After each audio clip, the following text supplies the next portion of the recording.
तो वीडियो की शुरुआत में हम देखते हैं कि कुछ मोटर्स मिलकर माहिना को एक ज्वालामुखी के नीचे गिराने लगता है, जहाँ पर माहिना जब उस ज्वालामुखी के अंदर जाने ही वाली होती है कि तभी वहाँ पर डीमन लॉर्ड वेलतोल आता है, जो तब उसे बचा लेता है। वेलतोल तब माहिना की सुंदरता की बहुत तारीफ करता है और उसे उसका साथ मिलकर काम करने कहता है। पर तभी प्रेजेंट में माहिना की आंख खुल जाती है, जहाँ पर वो तब ये सब सपने में देख रही थी। वहाँ पे तब उठ जाती है और खाना बनाने के लिए तैयार होती है। थोड़ी देर बाद जब खाना बन जाता है तब वो वेलतोल को उठाती है। वेलतोल तब पहली बार उन सभी खानों को देखता है और जब वो उन्हें खाता है तब वो खाना उसे बहुत ही ज्यादा पसंद आता है और उसे देखकर माहिना भी बहुत खुश होती है। थोड़ी देर बाद वेलतोल माहिना से बाकी इमोर्टल जनरल के बारे में पूछता है। माहिना तब बताती है कि उसे यकीन है बाकी जनरल जरूर इमोर्टल हंट से बच गए होंगे, पर वो जरूर अभी छुपे हुए होंगे, उनके साथ अभी उसका राब्ता नहीं हुआ है। ऐसा सुनकर तब वेलतोल माहिना से पूछता है कि क्या अभी भी वो इमोर्टल हंट चल रहा है। इस पर माहिना बताती है कि वो हंट बहुत सालों पहले ही बंद हो चुका है। वेलतोल तब देखता है कि अगले दिन जब वो घायल हुआ था उनका दर्द अभी भी उसे महसूस हो रहा था, यानी वो अभी भी ठीक से हील नहीं हुआ था और उसकी हीलिंग स्पीड भी बहुत लो हो चुकी थी। यह बात तब माहिना भी जान जाती है। वेलतोल कहता है कि अगले दिन उसने जब उस मैजिक को किया था तब उससे सभी बादलों को हट जाना चाहिए था। अगर उसके पास उसके सभी पार्ट्स होती तो जरूर वो सभी बादल हट जाते। माहिना तब बताती है कि पहले इमोर्टल्स के यकीन की वजह से ही लॉर्ड वेलतोल की पावर्स ज्यादा थी, पर अभी लोगों को उनके ऊपर से भरोसा उठ रहा है, इसलिए वो कमजोर हो रहा है। वेलतोल भी तब समझ जाता है कि लोग अब धीरे धीरे उसे भूल रहे हैं। इस पर माहिना कहती है कि डीमन लॉर्ड की कहानी अब लोग सिर्फ इतिहास में ही पढ़ते हैं। वेलतोल तब कहता है कि उसकी जिंदगी अनंत है, वो कभी भी नहीं मरने वाला। तो बाद में वो सबको यकीन दिलाएगा कि वो सच में है और तब उसे उसकी पावर्स वापस मिल जाएंगी। माहिना तब वेलतोल के लिए कुछ कपड़ों को खरीदने ले जाती है। वो लोग तब वेलतोल के लिए कपड़े चुनने लगते हैं। वो तब एक ड्रेस वेलतोल को बहुत ही ज्यादा पसंद आती है और वो तब उन्हीं कपड़ों को ले लेता है। कुछ देर बाद वो लोग एक जगह पर रुकते हैं, जहाँ पर वेलतोल माहिना से पूछता है कि उसने मार्कस के पास उसका फेमिलिया देखा था और वो डिवाइस खुद में ही एक मैजिक है, तो वो उसे देखना चाहता है।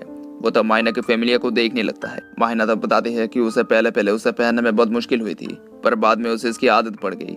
आजकल सभी लोग इसका इस्तेमाल करते हैं और इसके बिना दिन बिताना बहुत मुश्किल हो जाता है, पर फेमिलिया के होने से उनकी लाइफ बहुत आसान भी नहीं हो जाती। थोड़ी देर बाद वो लोग घर आ जाते हैं, जब वेलतोल कहता है कि वो भी काम करेगा, वो भी पैसा कमाएगा। माहिना तब उसे काम करने से मना करती है और बताती है कि अगर जरूरत पड़े तो वो और जगहों पर काम किया करेगी, पर लॉर्ड वेलतोल को वो काम करता हुआ नहीं देख पाएगी। उसे सुनकर वेलतोल कहता है कि ऐसा नहीं हो सकता, वो घर में चुपचाप पड़ा रहेगा और माहिना काम करके उसे खाना, पानी, कपड़ा, रहने के लिए जगह ये सब देती रहेगी। ये वो नहीं देख सकता। टाइम अब चेंज हो चुका है, तब उसे भी बदलना होगा। उसे अब एक राजा की जिंदगी छोड़ के एक साधारण इंसान की जिंदगी भी जीनी होगी। पर कुछ भी हो जाए वो हार नहीं मानेगा। और क्या माहिना और एक बार उसका साथ देगी? ऐसा सुनकर माहिना उसकी बात मान लेती है। थोड़ी देर बाद वेलतोल एक जगह पर बैठ के एक डिवाइस को देखने लगता है।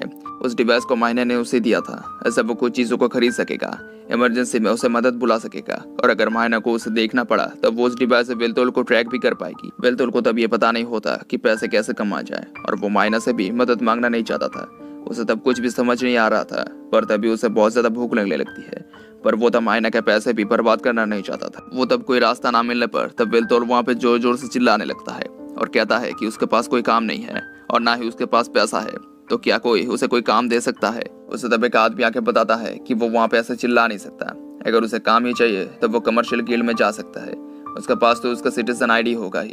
वेलतोल के मुंह को देखकर तब वो समझ जाता है कि उसके पास कोई आईडी नहीं है। वो तब उसे एक रेज्यूमे देता है और बताता है कि इसमें वो अपने पहले का काम और वो क्या क्या कर सकता है वो इस बारे में लिख सकता है। उसे ये तो नहीं पता कि इससे उसे काम मिलेगा कि नहीं, पर कुछ ना होने से ये होना तो अच्छा ही है। वो तब वेलतोल को कमर्शियल गिल्ड जाने का रास्ता कह देता है और उसे सुनकर तब वेलतोल वहां से चला जाता है। वो तब सीधे कमर्शियल गिल्ड अपने रिज्यूमे को लेकर चला जाता है और रिज्यूमे में उसने अपने बारे में सब कुछ लिख रखा था। कंपनी का एक आदमी तब उससे कुछ क्वेश्चन को करता है, जैसे कि वेलतोल के पास कौन सी स्किल है, उसके पास एक्सपीरियंस किस चीज का है और वो कितने दिनों तक एक जगह पर काम कर चुका है, उसने कब अपने पहले काम को छोड़ा था।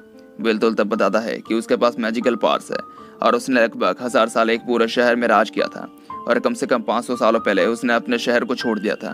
उसके एक भी बात पर तब वो आदमी यकीन ही नहीं करता और वेलतोल को बताता है कि वो उसे काम नहीं दे सकते। वेलतोल तब इसकी वजह पूछता है। इस पर तब वो आदमी बताता है कि वो वैसे किसी को काम नहीं दे सकते, इसके पास फेमिलिया ना हो।